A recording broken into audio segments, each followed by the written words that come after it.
Beijing a organisé les Jeux d'été en 2008. Notre journaliste nous fait découvrir ce qu'il reste de ces Jeux et l'impact qu'ils ont eu à la fois sur la ville et la population. Voici ce qu'était le centre des Jeux Olympiques de Beijing. Aujourd'hui, c'est un centre pour les événements sportifs. Le cube d'eau est un paradis pour les sports aquatiques. 20 000 membres sont inscrits dans ce club de natation et tous les jours, il y a de nouveaux adhérents.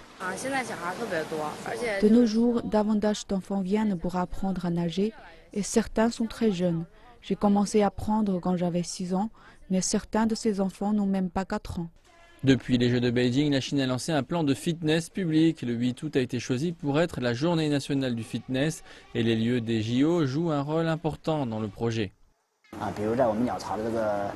Tous les ans, nous organisons des activités pour les jeunes comme des formations pour le football, le rugby et le baseball. Nous projetons aussi de permettre aux élèves des écoles élémentaires et du premier cycle du secondaire d'avoir leurs cours d'éducation physique dans le stade.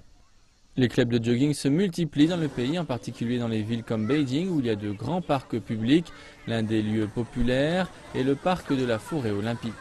Il y a une bonne qualité de l'air ici et une bonne atmosphère pour courir. Il y a beaucoup de gens qui font leur jogging ici.